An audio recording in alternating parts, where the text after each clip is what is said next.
Hey, how you doing? Not too bad. Good. Name's Thanks, Patrick. Brad. Oh yeah, Brad. Cool. So why don't you just start off by telling me a little bit about yourself? Well, my name's Patrick, of course, and I've been in school for quite a while. I've completed a degree in geology and a degree in chemical engineering. And it was in the time I completed engineering that I realized being a chemical engineer is not something I wanted to do. But on the other hand, my work experience in my summers while I went to school was landscaping.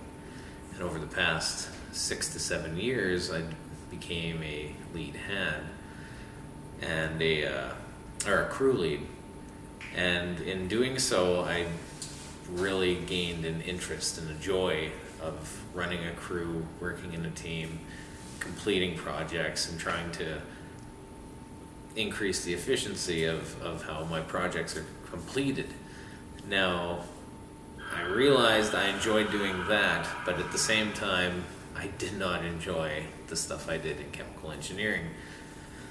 So I thought back to when I finished high school. I wanted to go either into power engineering straight out of high school or go to university. And at that time, it was basically a coin flip.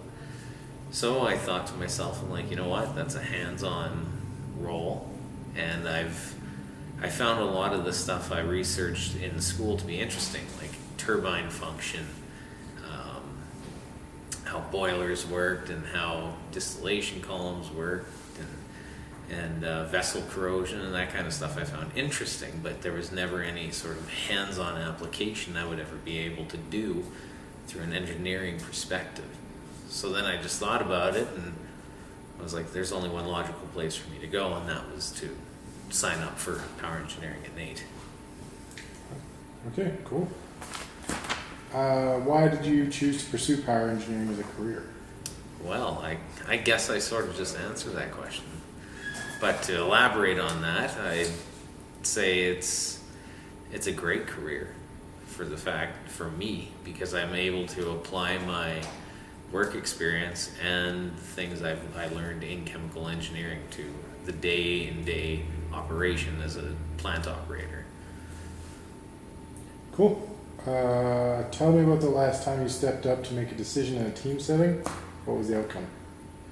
So at my last job, we have a hierarchy where the supervisor plans out all the material, arrival, equipment rental, labor fluctuation when we need extra guys, that kind of thing.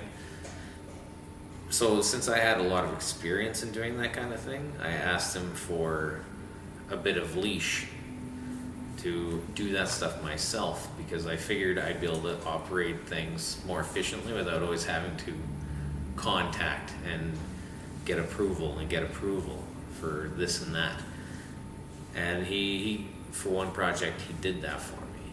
And I completed it at 60% of our bid hours and was under budget on some materials because I was able to be a little bit more conservative with my material instead of just sort of purchasing what was bid and just throwing it in. I was able to actually do a more precise job.